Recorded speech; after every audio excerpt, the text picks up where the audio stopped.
Assalamualaikum warahmatullahi wabarakatuh.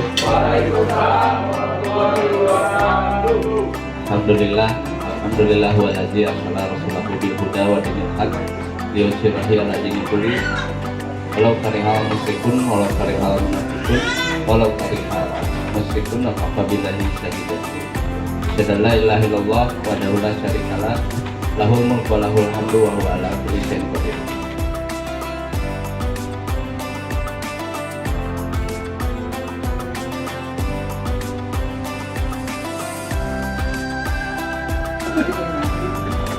Di Bandung sendiri Bangkit Dakwah itu dibina atau ketua pembinanya itu adalah Ustaz Handi Boni. Bangkit Dakwah Jakarta oleh Ustaz Alfi Afandi. Biasa sok nonton di RCTI sok tinggal main di amanah walinya kayak Alfi Afandi lah, ketua umum lah. Program-programnya sendiri di Bangkit Dakwah itu yang rutin dilaksanakan adalah kopdar sama ya sih. Tapi kopdarnya diisi dengan kajian atau diskusi tentang bagaimana kita selaku manusia itu bersikap kepada Allah dan diri kita sendiri. Dan banyak materi-materi yang dibahas. Intinya mah bagaimana menggiring kita ini menjadi manusia yang berserah diri pada Allah, lalu mengagungkan Allah dan berhukum kepada Allah. Sehingga ketika kita memperbaiki diri, harapannya adalah lingkungan kita juga ikut baik.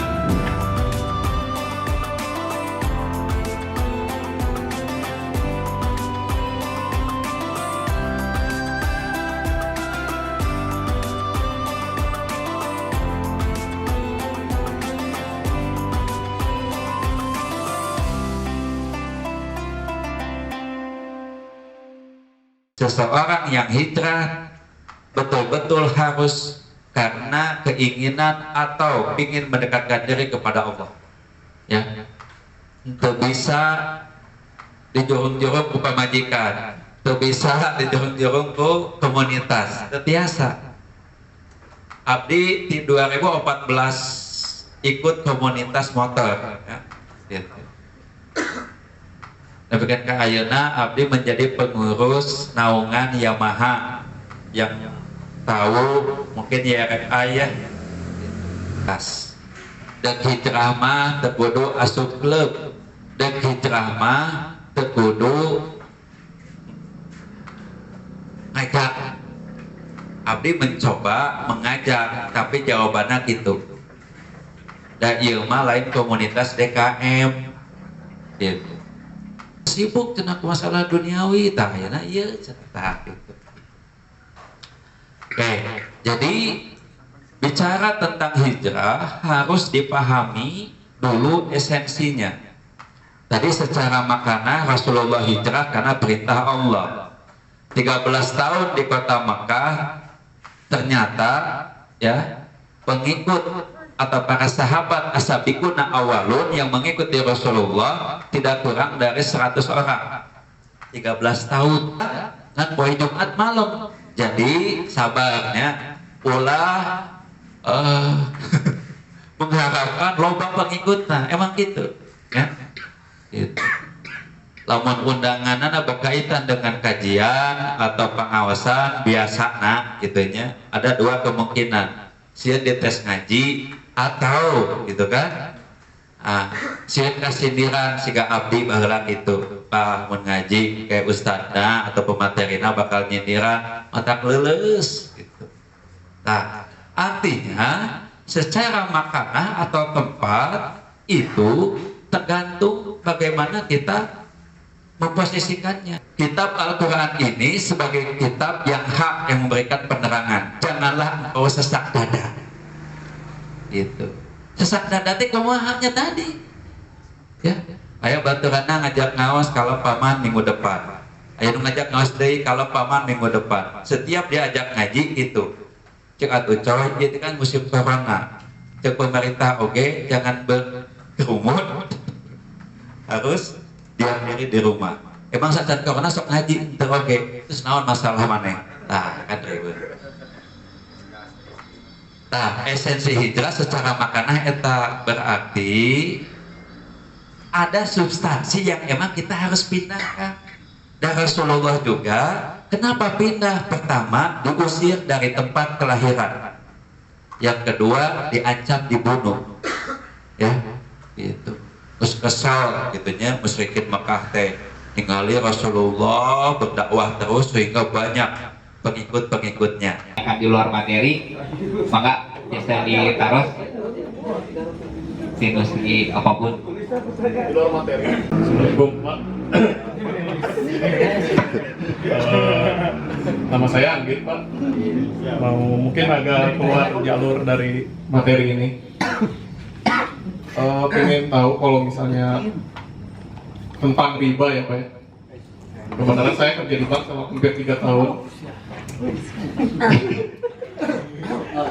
Nah ini banyak orang yang menghakimi uang riba. Sedangkan kalau kredit itu kita kan ada akad, notaris, dan bunga tuh sudah disetujui dari pemerintah dan MUI. Makanya kenapa ada perkreditan. Dan kan tidak ada orang yang keberatan setelah akad. Nah itu mungkin balik lagi ke materi. Waktu itu pernah ada yang nanya, namanya kerja di bank. Nah ada hijrah Pak. Ada yang bilang keluar dulu dari bank baru hijrah. Nah itu tanggapannya gimana Pak? Terima kasih. Ya. Ini ya, walaupun ada sensitifnya, kudu wajib dan amargan pertanyaan diskusi ya. Baik, sependek pengetahuan saya, artinya nanti bisa ditambahkan sama teman-teman yang lain. Di dalam Al-Quran, Allah ya menghalalkan jual beli dan mengharamkan riba. Eta mah geus pakem ti Allah. Ya, seperti itu. Tah, ayeuna aya pertanyaan. ABS. Ya. Ayeuna aya pertanyaan. Kang, bagaimana kalau saya dari sisi muamalah masih ada indikasi atau jelas-jelas di situ ada riba? Seorang muslim mukmin yang baik tidak hanya paham tentang ilmu, tapi harus bijaksana. Jangan bijaksana, bijak sini. Akhirnya boga pemadegan. Kudu bijaksana. Artinya dia pernah ada cerita ya, teman saya itu udah hijrah totalitas Pak ya, pakai sorban punten janggotan pakai gamis dongkap ka temenna anu masih damel di bank coy geus kencang hijrah ieu geus akhir zaman geus ieu ku Allah geus kaluar tiba. Akhirnya orang tersebut mengikuti nasihatnya, keluar tiba, nggak punya pekerjaan, akhirnya anak istrinya punten, teka resikoan, akhirnya punten, susah lah. Artinya penempatan halal dan haram itu jangan dulu disampaikan sebelum ke proses tahapan. Berkaitan dengan ilmu fikih pun sama. Ya. Dan ilmu fikih mah terus jelas mana halal dan haramnya. Tapi ada penghantar tahapan orang untuk bisa sampai ke situ. Kecuali kieu Pak.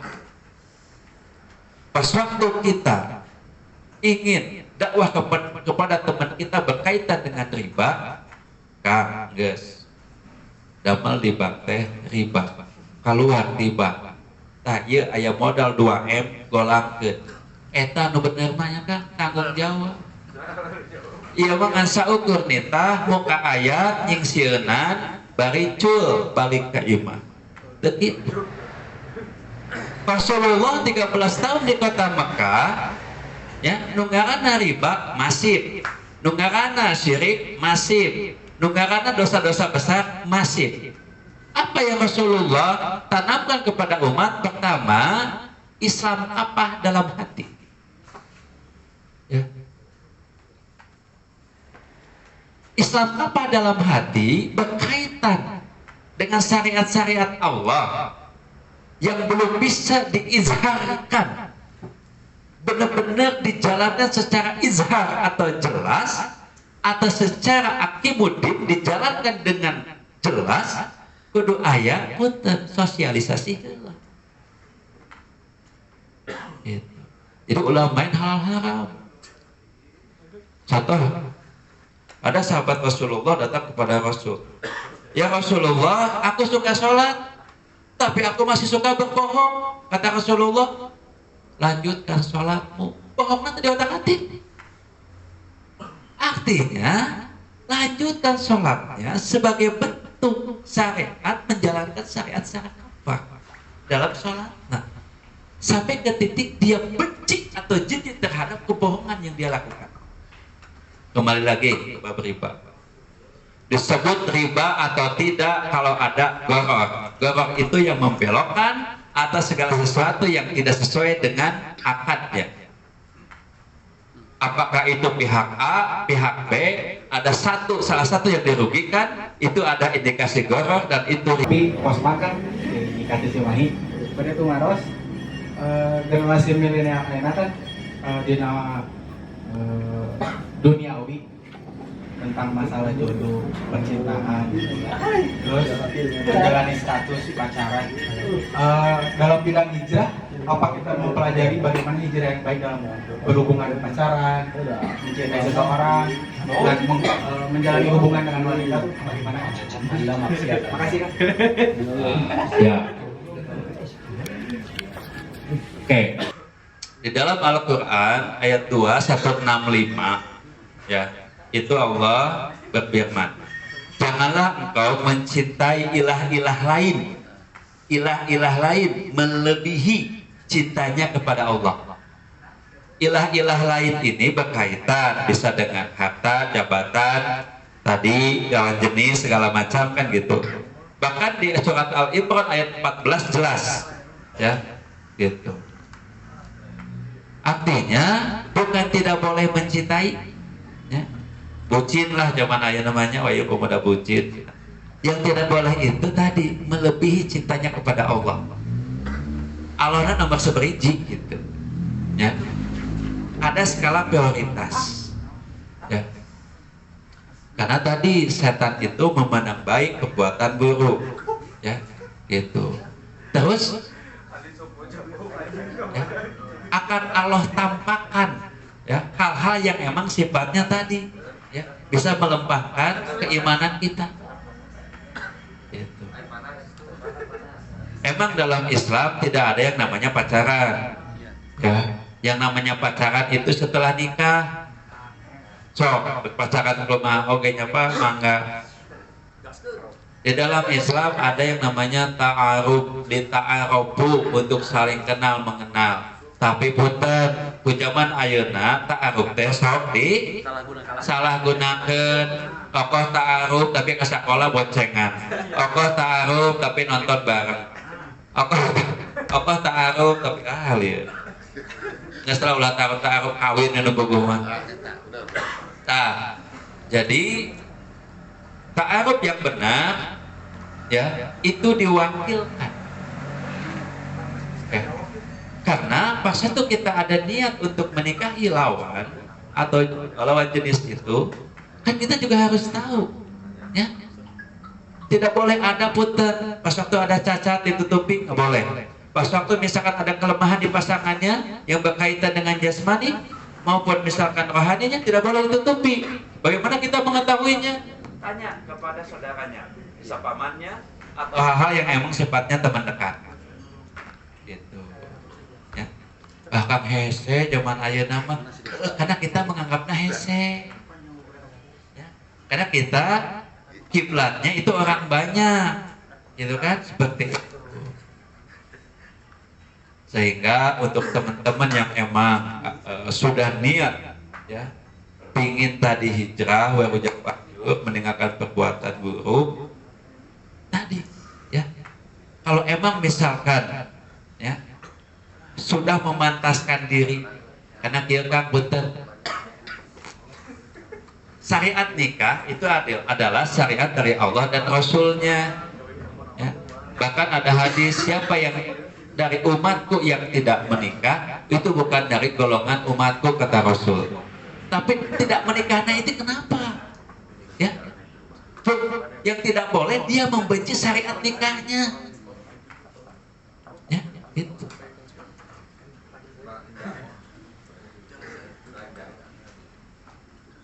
Dan yang namanya nikah itu betul Kang, butuh persiapannya gitu. Butuh persiapan ya gitu. Sehingga dalam proses bagaimana ta'aruf itu sesuai dengan apa yang tidak bertentangan gitu ya.